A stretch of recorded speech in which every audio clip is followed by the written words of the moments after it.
तो हेलो और नमस्ते दोस्तों। कैसे हो आप लोग? आई होप आप अच्छा होगे और अच्छा कर रहे होंगे। आज का हमारा टॉपिक है बेसिकली हम लोग मास्टर क्लास शुरू कर रहे हैं। जैसा कि पता है हमारे लैबमेट यूट्यूब चैनल पे एमएलटी के लिए क्लासेस चलती हैं। किस किस चीज़ के लिए? गवर्नमेंट जॉब के प्रिपरेशन के लिए। अगर जो आप AIIMS, UPNHM, BTSC, ESIC, SGPGI, BHU, KGM, H triple SC या फिर राजस्थान एनएचएम, इन सब की तैयारी कर रहे हो, मतलब एमएलटी की किसी भी प्रकार का गवर्नमेंट जॉब की आप तैयारी कर रहे हैं, तो आपके लिए ये बहुत अच्छा प्लेटफॉर्म है। ये आज हमारा का सेशन जो है क्लास 2 है, यानी कि सेकेंड क्लास है, जिधर हम मास्टर क्लास एमएलटी की बात करेंगे और यहाँ पे सॉल्व करेंगे हम 50 एमसीक्यूज को सॉल्व करने वाले हैं। 50 एमसीक्यू को सॉल्व करेंगे। तो चलिए बिना देर किए शुरू करते हैं। पहला क्वेश्चन है, नॉर्मल आरबीसी काउंट इज 2000 से 5000। पहला उत्तर है नहीं, उत्तर नहीं सही होता है। सही उत्तर है 4000 से 11000 सेल्स पर क्यूबिक मिलीमीटर। रेस्ट सारे आंसर गलत है, सिर्फ आंसर बी इज द सही सही आंसर इज बी। ठीक है। Now anticoagulant used for ESR. ESR Westergren method भी यहाँ पे दे दिया है। तो कौन सा एंटीकोगुलेंट यूज होता है ईएसआर के लिए? ईडीटीए होता है क्या? नहीं, ईडीटीए बच्चे सीवीसी या ब्लड सेल मॉर्फोलॉजी के लिए करते हैं। हिपैरिन जो है वो हम लोग किसके लिए करते हैं? इलेक्ट्रोलाइट वगैरह के लिए करते हैं, या फिर हम लोग किसके लिए कर सकते हैं? इलेक्ट्रोलाइट के लिए करते हैं। और हम लोग करते हैं इलेक्ट्रोलाइट के लिए करते हैं, या फिर कोई मान लो इलेक्ट्रोलाइट संबंधी जैसे कॉपर का डिटेक्शन हो गया, जैसे फिर इन सब के लिए करते हैं, क्यूप्रस वगैरह के लिए। ठीक है। Now oxalate. ऑक्जिलेट जो है बेसिकली हम लोग कहाँ पे यूज करते हैं? तो ऑक्जिलेट जो है वो बैलेंस ऑक्जिलेट होता है। ठीक है, बैलेंस ऑक्जिलेट इसे बोलते हैं। ये श्रिंकेज, आरबीसी के श्रिंकेज और स्वेलिंग इफेक्ट से बचाने का काम करता है। ब्लड बैंकिंग में भी यूज होता है ये। ठीक है, ब्लड बैंकिंग में भी यूज होता है, हेमेटोलॉजी में भी यूज होता है। ठीक है, लेकिन मोस्ट प्रिफरेबल फॉर हेमेटोलॉजी। तो B is the right answer for the western. इधर पे 3.8% सोडियम, 3.8% सोडियम सिट्रेट यूज करते हैं, वाइल 3.2% सोडियम सिट्रेट हम लोग जो यूज करेंगे वो किसके लिए करते हैं? पीटीआईएनआर के लिए। इसका जो ट्यूब होगा वो स्काई ब्लू कलर का होता है, और इसका जो ट्यूब होगा वो ब्लैक कलर का होगा। समझ में आ गया? चलिए, एमसीवी इंडिकेट करता है। एमसीवी का मतलब है मीन कार्पस्कुलर वैल्यू। क्या इंडिकेट करता है? हीमोग्लोबिन कंटेंट नहीं करता है। आरबीसी शेप नहीं करता है भाई साहब। आरबीसी काउंट ये भी नहीं इंडिकेट करता है। ठीक है। आरबीसी के साइज को बताने का काम करता है। आपको याद होगा एमसीवी जिसका नॉर्मल रेंज 80 से 100 फेमिटोलीटर है उसकी बात की जा रही है। अगर जो 80 से कम होता है वैल्यू, तो उसको हम लोग बोलते हैं क्या? माइक्रोसिटी। माइक्रोसिटी। ठीक है। और 100 से ऊपर होता है तो बोलते हैं मैक्रोसिटी। मैक्रोसिटी। तो सही उत्तर यही होगा। आरबीसी के साइज के लिए एमसीवी जो है वो कर किया जाता है। नॉर्मल ब्लीडिंग टाइम का रेंज पूछा गया है। ब्लीडिंग टाइम का नॉर्मल रेंज 1 से 3 होगा, नहीं होगा, गलत है। 8 से 10 भी गलत है, और 15 मिनट भी गलत है।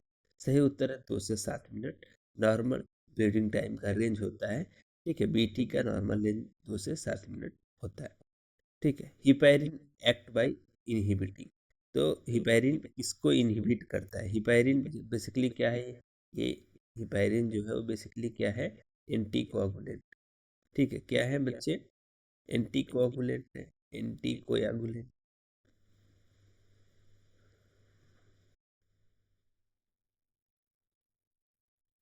एंटीकोआगुलेंट है। ठीक है। एंटीकोआगुलेंट का मतलब क्या है? एंटी, एंटी का मतलब अपोजिट, अपोजिट। और कोएगुलेंट का मतलब क्लॉट होने से प्रिवेंट। क्लॉट, अपोजिट क्लॉट, यानी क्लॉट होने का अपोजिट वर्क करता है, मतलब क्लॉट नहीं होने देता है, यानी एंटी क्लॉटिंग फैक्टर भी बोलते हैं इसको। एंटी क्लॉटिंग एजेंट भी बोलते हैं इसको। तो प्लेटलेट क्लॉट करने का काम कराता है, लेकिन प्लेटलेट, हीमोग्लोबिन, फाइब्रिनोजन इनके साथ एक्ट नहीं करता है। यह एक्ट करता है किसके साथ? थ्रोम्बिन के साथ। जो हिपैरिन होता है बेसिकली, जो हिपैरिन है यह नेचुरल एंटीकोगुलेंट इसको बोलते हैं।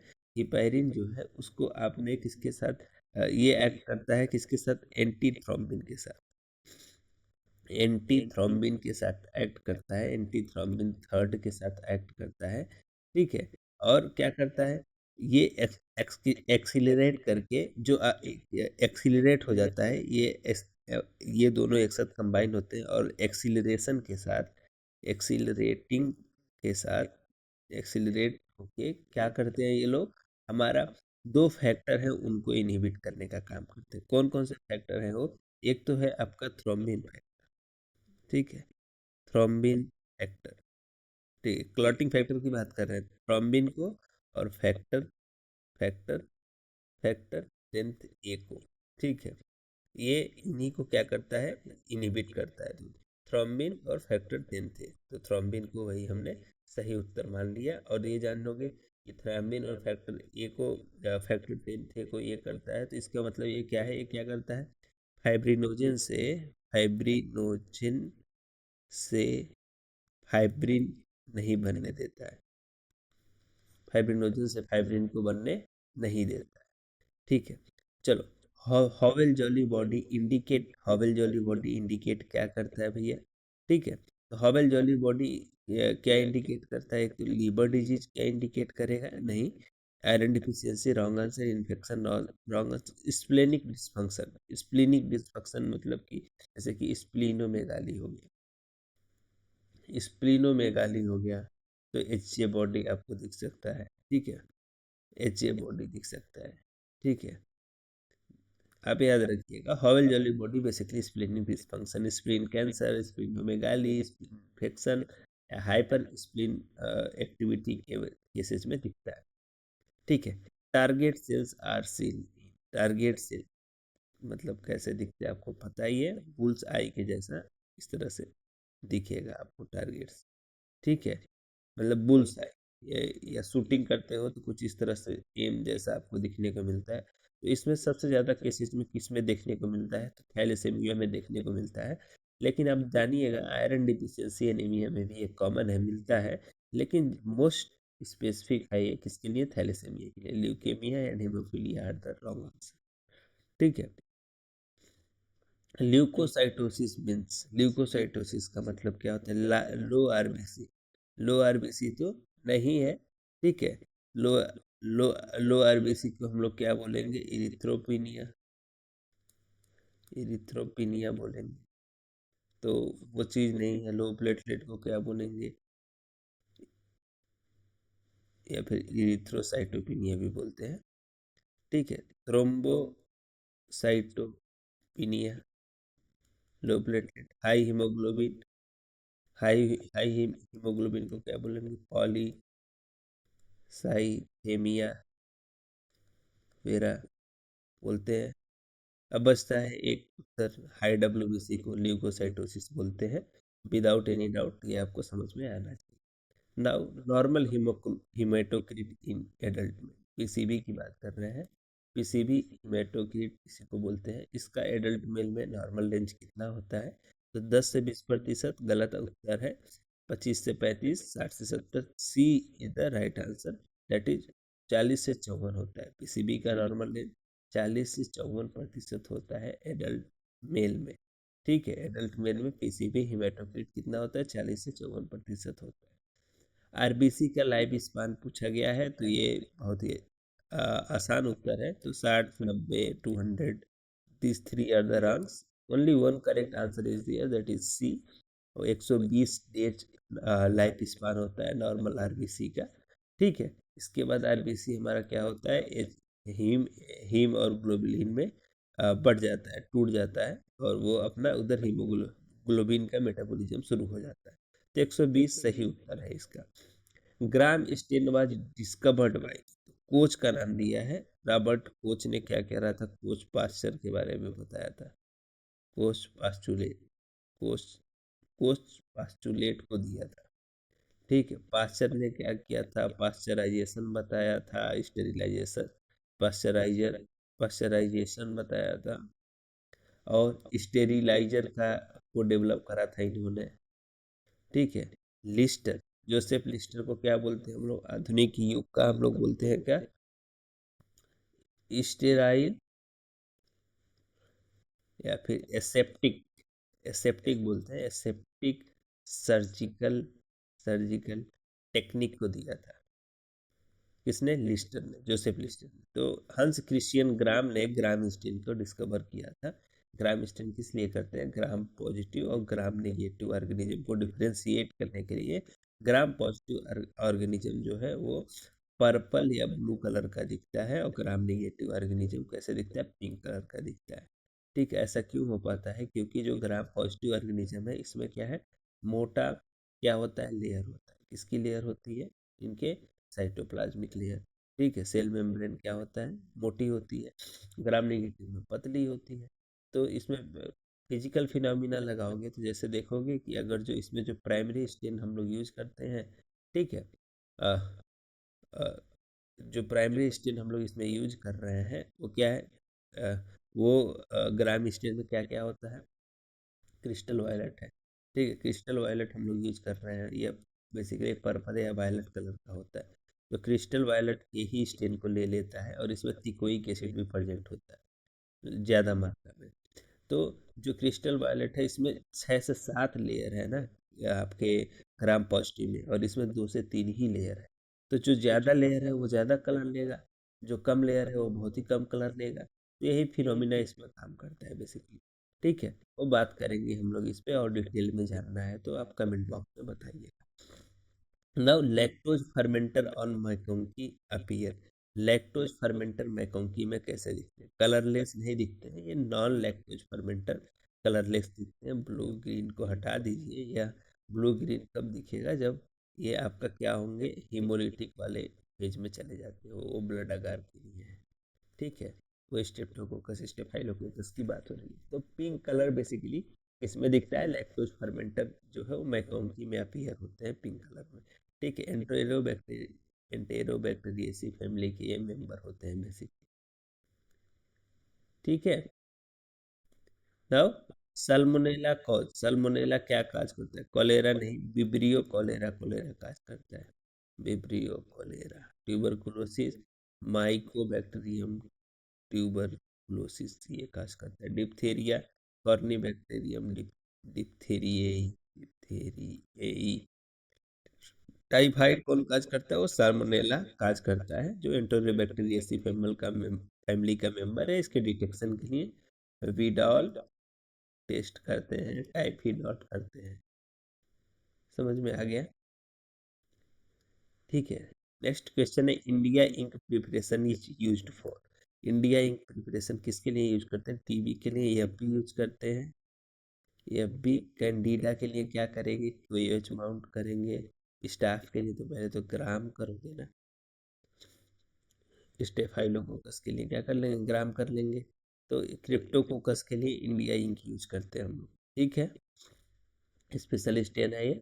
Optimum temperature for bacterial growth is ideally 37 degree Celsius होता है। 25 डिग्री सेल्सियस किसके लिए है, फंगस के लिए है बेसिकली। फंगल जो है वो बेसिकली 25 डिग्री सेल्सियस पे इनका ग्रोथ होता है। तो 37 जो है वो ऑप्टिमम टेम्परेचर होता है बैक्टीरियल ग्रोथ के लिए। इसलिए आप देखते हो माइक्रोबायोलॉजी में इनक्यूबेटर रखा गया होता है, इनक्यूबेटर जिसका टेम्परेचर अधिकतम 37 डिग्री सेल्सियस हमेशा ही फिक्स होता है। कुछ कुछ बैक्टीरिया हैं जो 35 डिग्री 33 डिग्री पे भी ग्रोथ होता है उनका। ठीक है, ऑटोक्लेव प्रेशर यूज, ऑटोक्लेव का प्रेशर कितना होता है, तो 15 psi ऑलरेडी हमने डिस्कस किया है। ठीक है, 121 डिग्री सेल्सियस पे 15 psi पे यह काम करता है। 121 टेम्परेचर है, 15 psi प्रेशर है। ठीक है, अभी आपको एक चीज़ और बताते चलिए इधर पे। इसके लिए हम लोग जो इंडिकेटर यूज करते हैं तो वो होता है geobacillus, bacillus stearo, stearothermophilus, thermophilus. ठीक है, यह बायोलॉजिकल इंडिकेटर है। Blood agar, each blood agar है क्या, इंडिस्ट मीडिया है, सेलेक्टिव नहीं है, डिफरेंशियल नहीं है, ट्रांसमिट नहीं है। समझ में आ गया। तो क्या है ये, इंडिस्ट मीडिया है। ठीक है, अब एक चीज़ और जान जाइए, ब्लड अगर बेसिकली इनरिच्ड है, इसमें क्या क्या देखते हैं, हिमोलिटिक कॉलोनी के लिए यह अच्छा होता है। ठीक है, बेसिकली ग्राम पॉजिटिव ऑर्गेनिज्म को फेवर करता है, इसीलिए आप जब भी देखोगे ब्लड जो भी लैब्स है वहाँ पे ब्लड अगार और मैकोंकी अगार रूटीन मीडियम के रूप में यूज किया जाता है। अ, एक जो है सैंपल को इन दोनों पे स्टिकिंग इनकी की जाती है, ताकि बेसिकली जो पॉजिटिव या नेगेटिव ऑर्गेनिज्म है उनमें से ज़्यादातर ऑर्गेनिज्म को कवर कर लेता है। ठीक है, तो कैटलेट पॉजिटिव बैक्टीरिया का नाम पूछा गया है। कैटलेज पॉजिटिव बैक्टीरिया स्टेप्टोकोकस है क्या? नहीं है। एंटेरोकोकस न्यूमोकोकस नहीं है। स्टेफाइलोकोकस के लिए कैटलेज टेस्ट करते हैं हम। ठीक है, ये समझ में आ गया आपको कैटलेज टेस्ट किस लिए करते हैं हम लोग? ये हमारा स्टेफाइलोकोकस के लिए। ठीक है ना। Vibrio cholera, is vibrio cholera है क्या? Is it gram positive cocci? Not. Spiral and acid fast इसलिए नहीं। चलिए इसका एक एक एग्जांपल बताते चलते हूँ। ग्राम पॉजिटिव कोकाई का स्टाफ और यस रख लीजिए। ठीक है, स्पाइरल बैक्टीरिया के लिए एसिड फास्ट बेसिलाई के लिए आप माइकोबैक्टीरियम फैमिली के मेंबर को रख लीजिए। इसमें ट्यूबरकुलोसिस आ गया, लेप्री आ गया, लेप्री आ गया। ठीक है, इसमें स्पाइरोकीट आ गया स्पाइरल बैक्टीरिया के लिए, स्पाइरोकीट्स। और ग्राम निगेटिव कॉमा सेपिड बैक्टीरिया होता है विब्रियो कोलेरा, या फिर चाइनीज लिटर अरेंजमेंट भी बोलते हैं, या कोलेरा काज करता है, एंटेरोबैक्टीरियासी फैमिली का मेंबर है। Fungal cell wall contain, fungal cell wall में होता क्या है? ठीक है, पेप्टाइडोग्लाइकान होता है क्या? नहीं, फंगल सेल वॉल बने काइटिन से होते हैं। ठीक है, तो बिना झिझक बेझिझक इसको बताइएगा कि ओ एच माउंट इसका प्राइमरी माउंटिंग है, इसके थ्रू इसको पता कर लेते हैं। ठीक है ना। नॉर्मल सीरम बिलिरुबिन का लेवल पूछा गया आपसे, तो नॉर्मल सीरम बिलिरुबिन का लेवल कितना होता है? 0.2 to 1.2 mg पर D L is the right answer. ठीक है, यह बेसिकली एडल्ट्स का है। ठीक है, ये नियोनेटल्स में चेंज हो सकता है या ये न्यूबॉर्न में चेंज हो सकता है, याद रखिएगा। इसके इंक्रीज्ड कंडीशन को हाइपर बिलिरुबिनेमिया बोलते हैं, और हाइपोबिलिरुबिनिया हाइपोबिलिरुबिन बिलिरुबिनेमिया इसके डिक्रीज कंडीशन को बोलते हैं। बायूरेट टेस्ट क्या डिटेक्ट करता है? तो ग्लूकोज के लिए जीओडी पीओडी पढ़ लो, जीओडी पीओडी। यूरिया के लिए यूरिएज, यूरिएज। फैट में मान लो कोलेस्ट्रॉल की बात अगर जो हो रही है तो उसके लिए cholesterol oxidase and peroxidase method. अब प्रोटीन के लिए ही बायूरेट टेस्ट करते हैं हम लोग, याद रखिए। पैनक्रियाटिक एंजाइम का नाम पूछा गया है। पेप्सिन पैनक्रियाटिक नहीं है, रेनिन किडनी से है इसका संबंध। ये दोनों बेसिकली किसके लिए है? इंटेस्टाइन से रिलेटेड है। लाइपेज ही सही उत्तर है। लाइपेज पैनक्रियाटिक एंजाइम है, यह बढ़ जाता है एक्यूट पैनक्रिएटाइटिस या क्रोनिक पैनक्रिएटाइटिस में। Hyperglycaemia is seen in, hyperglycaemia का मतलब क्या होता है? जब ग्लूकोज का वैल्यू क्या हो? हायर हो। ठीक है, जैसे इसमें एडीए की वैल्यू याद रखनी है। अमेरिकन डायबिटीज एसोसिएशन ने क्या बोला है? सिर्फ फास्टिंग, पीपीबीएस और आरबीएस ये 3 नॉर्मल रेंज दे दिए हैं। फास्टिंग को बोला गया है 70 से 110 इसका नॉर्मल रेंज होगा mg पर डी। ठीक है, पीपीबीएस का 90 से इसने क्या कर दिया 150 mg पर डीएल है इसका नॉर्मल रेंज। आरबीएस का 70 से 140 होता है mg पर डीएल। ठीक है, अगर जो मान लो पेशेंट ने फास्टिंग कराया है तो अगर 110 के ऊपर वैल्यू आ रही है तो उसे हाइपरग्लाइसेमिया बोलेंगे। पीपी कराया तो 150 के ऊपर आएगा तो हाइपोग्लाइसेमिया बोलते हैं। ठीक है, समझ में आ गया। एनीमिया, जॉन्डिस, यूटीआई ये सब गलत उत्तर। 25वां है H D L is called. H D L क्या है? High density, high density density lipoprotein की बात हो रही है। तो हाई डेंसिटी लिपोप्रोटीन या क्या है? एक प्रकार का लिपोप्रोटीन है। लिपोप्रोटीन कितने तरह के होते हैं? हाई डेंसिटी, लो डेंसिटी लिपोप्रोटीन। ठीक है, वेरी लो डेंसिटी लिपोप्रोटीन। ठीक है, काइलोमाइक्रान, काइलोमाइक्रान, या फिर टीजी या कोलेस्ट्रॉल बोल लो, ट्राइग्लिसराइड या कोलेस्ट्रॉल भी बोलते हैं इनको। ठीक है, तो इनमें जो हाई डेंसिटी लिपोप्रोटीन होता है, इसकी डेंसिटी हाई होने की वजह से यह इजली क्या होता है? यह इजली जो है हमारे लिए क्या होता है? गुड कोलेस्ट्रॉल होता है।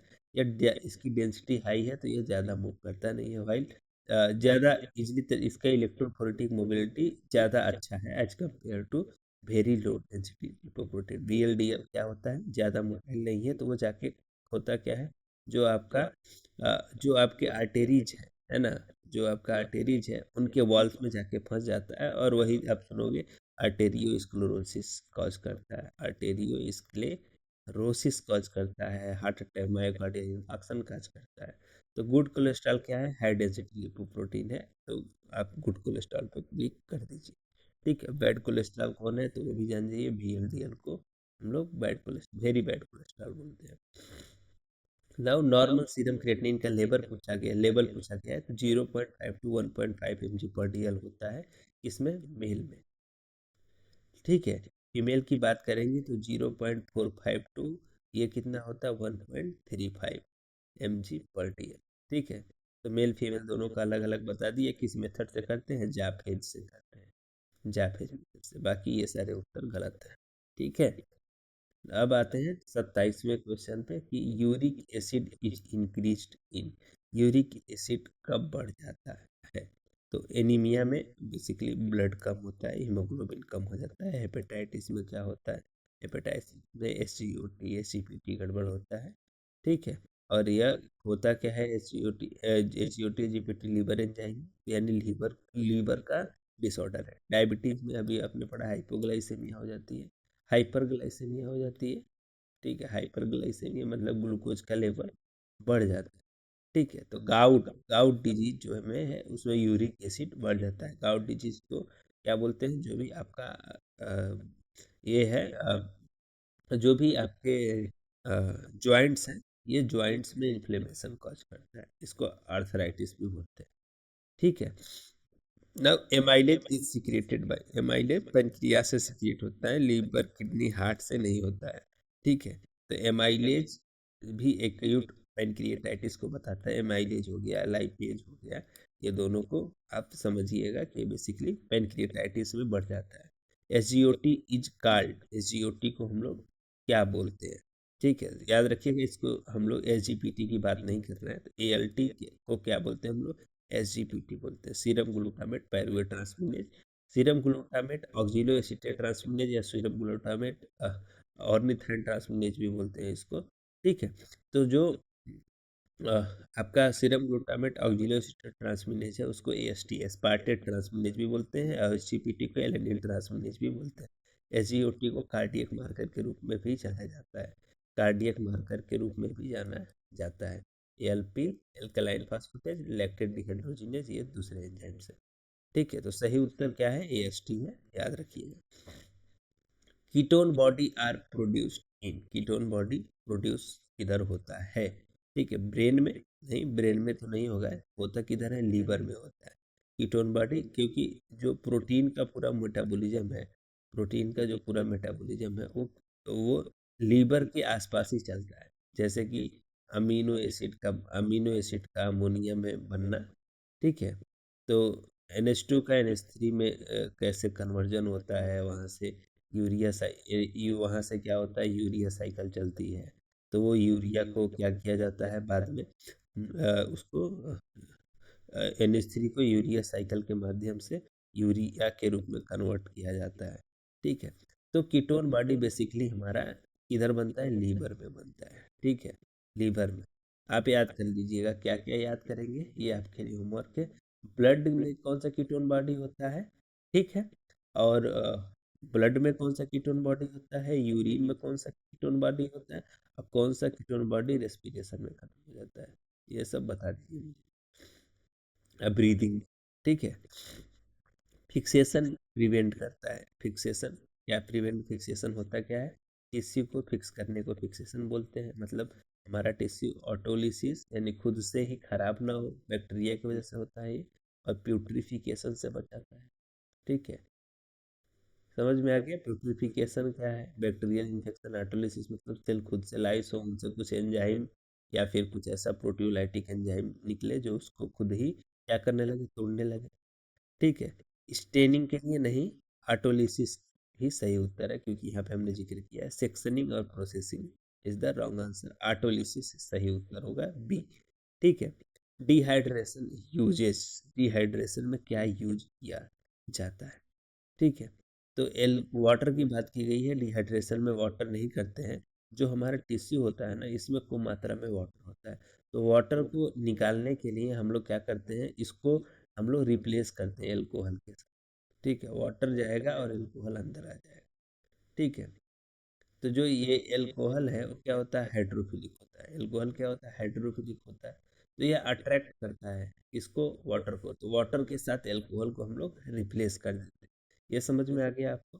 तो एल्कोहल सही उत्तर होगा। ठीक है। फॉर्मेलिन किधर यूज करते हैं, तो ये हमारा फिक्सेटिव एजेंट है, फिक्सेटिव एजेंट है। ठीक है। जाइलिन क्या है, क्लियरिंग एजेंट है। ठीक है। नव पैराफिन वैक्स का मेल्टिंग पॉइंट पूछा गया है। पैराफिन वैक्स का जो मेल्टिंग पॉइंट होता है वो 40 से 60 डिग्री आइडियली होता है। वीज वैक्स बेसिकली इसमें हम लोग यूज करते हैं, यानी मधुमक्खी का जो वैक्स है उसको यूज करते हैं हम लोग। मोम की बात हो रही है, जो अपने इंडिया में यूज होता है उसका बेसिक टेम्परेचर 55 से 56 डिग्री सेंटीग्रेड होता है। समझ में आ गया? माइक्रोटोम का नाइफ एंगल पूछा गया है। माइक्रोटोम का नाइफ एंगल 15 डिग्री होता है। कितना होता है? माइक्रोटोम का नाइफ एंगल 15 डिग्री होता है।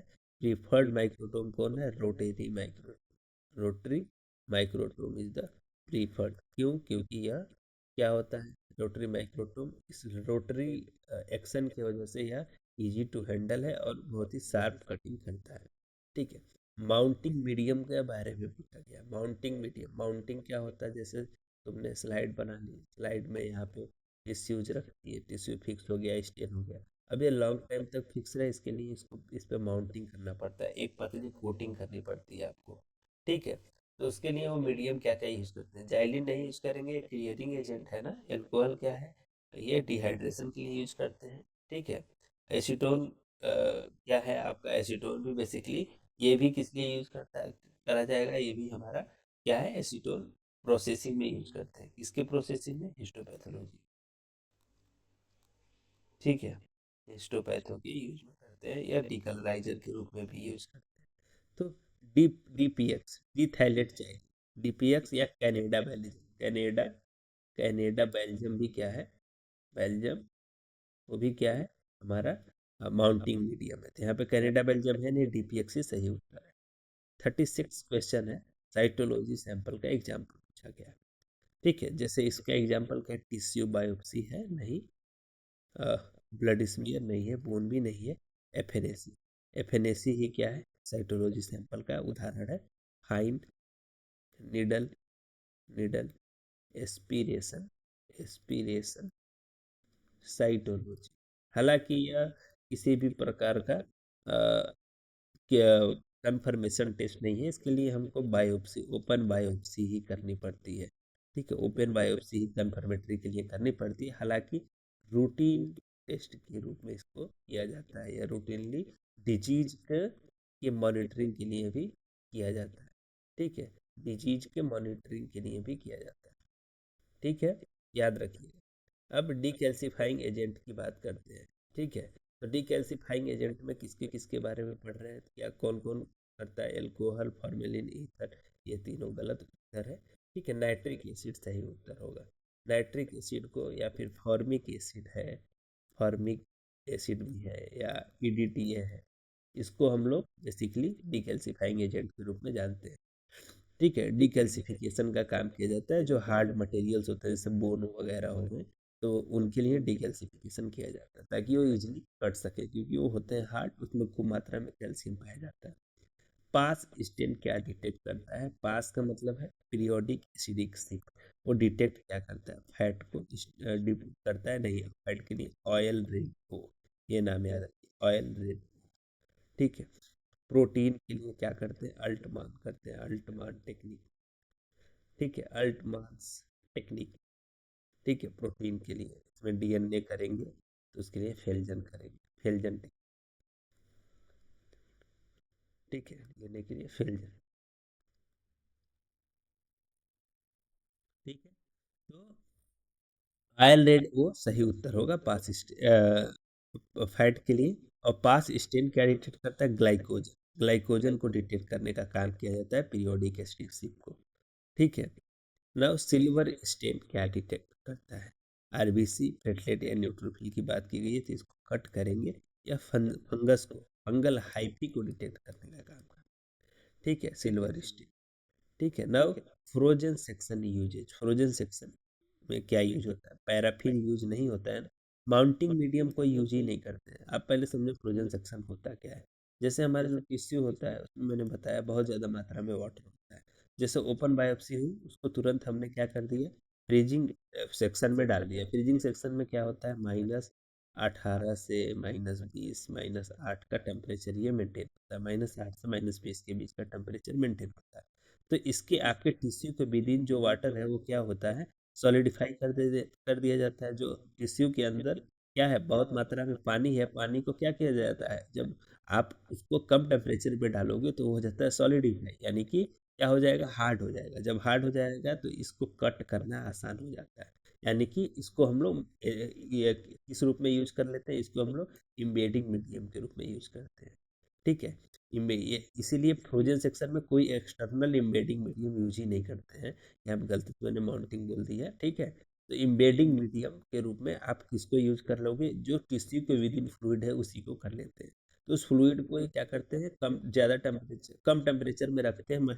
तो वो क्या होता है, अंदर का जो फ्लूइड होता है वो हार्ड हो जाता है, तो उसको कट कर लेते हैं। या बेसिकली इमरजेंसी केसेस में किया जाता है। किस केस में? इमरजेंसी के केस में किया जाता है क्रायो सेक्शनिंग, उसी को बोलते हैं क्रायोस्टेट मेथड बोलते हैं।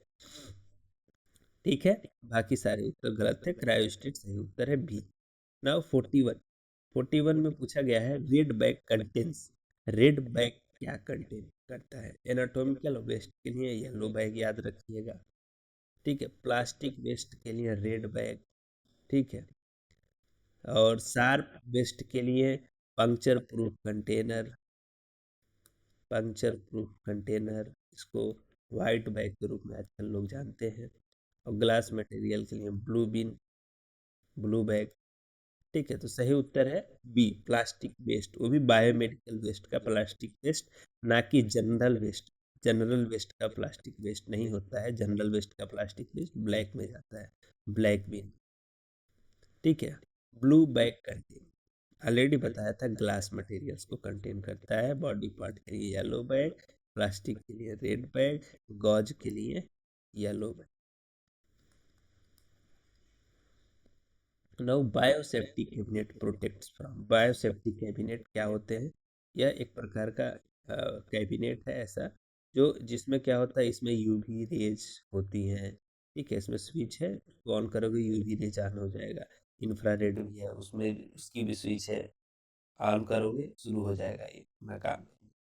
तो जो बायोसेफ्टी कैबिनेट है वो प्रोटेक्ट करती है पर्सन को, कि ये लोग माइक्रोबायोलॉजी में जो भी जैसे स्टेनिंग कर रहे हैं, या माइक्रोबायोलॉजी में जैसे स्मेयर प्रिपरेशन कर रहे हैं, स्ट्रिकिंग कर रहे हैं, तो ये एक तरह से क्या करता है, डोर को क्लोज करके आप जब करते हो, सिर्फ हाथ आपके अंदर जाता है, तो इन्फेक्शन से प्रिवेंट करता है। किससे प्रिवेंट करता है? इन्फेक्शन से। यानी कि कल्टीवेशन के दौरान जो भी माइक्रोबायोलॉजी का प्रोडक्ट है वो आपको इन्फेक्ट ना कर दे, इसलिए ये इन्फेक्शन से प्रिवेंट करता है। समझ में आ गया? बाकी सारे उत्तर गलत थे, बी सही उत्तर है। 44 क्वेश्चन है, हैंड हाइजीन टाइम का मिनिमम टाइम पूछा गया है। हैंड हाइजीन का मिनिमम टाइम कितना होता है? 5 सेकेंड, 10 सेकेंड और 1 मिनट। गलत है, 20 सेकेंड मिनिमम टाइम होता है हैंड हाइजीन का। 15 से 20 सेकेंड लिखा हुआ है, यह WHO ने भी बताया है, वर्ल्ड हेल्थ ऑर्गेनाइजेशन, जिसमें आप हैंड हाइजीन यानी बेसिकली हैंड वॉश की बात की जा रही है। तो हैंड वॉश आप 15 से 20 सेकेंड में करते हैं। आपका एक और होमवर्क है कि आप यहाँ पे हैंड वॉश के टेक्निक याद करिए और मुझे कमेंट बॉक्स में बताइए। फिर 45, laboratory accident report is a part of, laboratory में एक्सीडेंट मतलब कि सडन हो जाना, सडन जो दुर्घटना हो जा रही है। क्यूसी क्यूए क्या है? अलग मटेरियल है। क्यूसी जो है, क्यूसी क्यूए क्वालिटी को असेस करने के लिए करते हैं। ठीक है। एक प्रकार का ये कंट्रोल मटेरियल है। ठीक है। इन्वेंट्री जो है वो अलग हो गया, इन्वेंट्री मैनेजमेंट, मतलब कोई चीज़ ऑर्डर करना है, देखना है क्या नहीं है, तो इन्वेंट्री मैनेजमेंट। सेफ्टी प्रोटोकॉल सही उत्तर है। लेबोरेटरी में सडन एक्सीडेंट हो जाना या फिर लेबोरेटरी में एक्सीडेंट रिपोर्ट का होना, तो वो क्या चीज़ है, सेफ्टी प्रोटोकॉल्स के अंदर आता है। जैसे इसमें निडल स्टिक इंजरी हो गया, इसमें हो गया कोड ब्लू एक्टिवेशन, मतलब कि इंडिविजुअल इंडिविजुअल हैजार्ड, मतलब किसी पर्सन को हार्ट अटैक आ गया, कोई पर्सन बेहोश हो गया, अनकॉन्शियस हो गया, फायर लाइक सिचुएशन, ठीक है, चाइल्ड एबडक्शन, ठीक है, ये सब सेफ्टी प्रोटोकॉल्स के अंदर आते हैं। Internal QC done, internal quality control कब होता है, डेली बेसिस पे होता है। मंथली बेसिस पे क्या होता है, periodic maintenance, yearly maintenance, yearly भी क्या होता है, एनुअल मेंटेनेंस बोलते हैं, ठीक है। नेवर तो है ही नहीं, ठीक है। तो डेली बेसिस पे आईक्यूसी करते हैं इंटरनल क्वालिटी कंट्रोल, या एक मटेरियल होता है जैसे ग्लूकोज का क्यूसी कर रहे हैं, तो उसका वैल्यू पता है हमको 70 से 110 के बीच में वैल्यू आ रही है, तो उसको हमने 3 भाग में डिवाइड कर दिया, 3 डेविएशन बना दिए, 1S, 1S, 2S, 3S, ठीक है। माइन इसको plus plus minus plus minus plus minus, ठीक है। तो इसके बीच में आता है तो पास है अथवा नहीं है, उसमें भी क्लॉज है। 2 बार 2S आ गया तो फेल है, तो 1 टाइम 3S आ गया तो फेल है। आगे पढ़ेंगे, इसके लिए एलजे चार्ट और वेस्टगार्ड रूल पढ़ना पड़ता है, वो सब हम लोग पढ़ेंगे, ठीक है। आपको चाहिए तो बताइएगा। डेली बेसिस पे आईक्यूसी करते हैं। External QC done by, external QC same lab में नहीं होता है, टेक्नीशियन डॉक्टर ये सब गलत है। आउटसाइड एजेंसी सही उत्तर है। एक्सटर्नल एजेंसी होती है, वो आपको करती क्या है, एक्सटर्नल एजेंसी आपको प्रोवाइड करती है EQC का मटेरियल, इक्वास भी बोलते हैं इसको, एक्सटर्नल क्वालिटी एश्योरेंस प्रोग्राम या एक्सटर्नल क्वालिटी एश्योरेंस सिस्टम। तो वो इक्वास का मटेरियल आपको प्रोवाइड करता है एक्सटर्नल एजेंसी, जिसकी वैल्यू अननोन होती है, आपके लिए अननोन होती है, इवन फॉर एक्सटर्नल एजेंसी के लिए भी। वो एक्सटर्नल एजेंसी क्या करती है, जैसे ए नाम का लैब को भेजती है, फिर आपके पास क नाम से मशीन है, तो जिसके जिसके पास क नाम का मशीन है सेम मॉडल का, उसको उसके पास वही मटेरियल भेजती है। समझ में आता है, ABCD सबके पास भेजिए, सबके पास यही मशीन है क नाम, समझ में आ गया। तो इन सब के वैल्यू को अब मिलाती है और बताती है कि जेड स्कोर के माध्यम से आपका वैल्यू पास है या फेल, ठीक है। PPE इंक्लूड्स, PPE में क्या क्या आता है, ग्लव्स आता है, मास्क आता है, गाउन, बहुत ही आसान उत्तर है, सब कुछ आता है ना। PPE, PPE क्या है, personal protective equipment, personal protective equipment. तो इसमें कोई ऐसा चीज़ है जो पर्सनल के प्रोटेक्टिव के लिए, प्रोटेक्शन के लिए नहीं यूज किया जाता है। निडिल डिस्पोजल इन, निडिल को किधर डिस्पोज करते हैं, येलो रेड बैग ऑलरेडी बता दिया क्या होता है, ब्लू बैग क्या होता है। पंक्चर प्रूफ कंटेनर में हम लोग निडिल को डिस्पोज करते हैं। Most common lab infection route, most common lab infection route क्या है, स्किन कॉन्टैक्ट लेस कॉमन है, एयरबोर्न भी लेस कॉमन है, वाटर भी लेस कॉमन है। Needle stick is the most commonest, क्यों, क्योंकि निडिल स्टिक इंजरीज को बोलते हैं। उसके लिए क्या करना चाहिए क्या नहीं, उस पर भी डिस्कस करूंगा, ये लंबा वीडियो हो जाएगा। और ऑलरेडी मेरे लाइवमेट चैनल पे निडिल स्टिक इंजरी का वीडियो पड़ा हुआ है, ओल्ड वीडियो है, 1-2 साल पहले डाला है मैंने, पढ़ना है तो वहाँ जाके आप पढ़ सकते हैं। तो निडिल स्टिक इंजरी कॉमन क्यों है, क्योंकि जो भी लैब में लोग हैं फ्लेबोबॉटमिस्ट है, वो ज़्यादातर क्या करते हैं, फ्लेबोबॉटमिस्ट करते क्या है, वो निडल्स के साथ डील करते हैं और पेशेंट का ब्लड एस्पिरेट करने का काम करते हैं। तो उसके दौरान कोई असावधानी होने पे ये निडल से उनको इंजरी होने का खतरा काफ़ी ज़्यादा होता है। Thank you. Keep watching LabMate YouTube channel. Uh, if you are preparing for the government jobs for the preparation of MLT exams such as AIIMS, UP NHM, Rajasthan NHM, या फिर किसी भी स्टेट NHM का जॉब के लिए आप prepare कर रहे हो, then you can go for our channels, you can also subscribe our channel, and you can also join our batches of the master class of MLT। यहाँ पे जिन चीज़ों के बारे में चर्चा करेंगे, ये वीडियो आपने पूरा लेक्चर देखा होगा तो समझ में आया होगा कि किस तरह की कंटेंट हम लोग बनाते हैं। तब तक के लिए धन्यवाद। Keep watching, keep tune, thank you.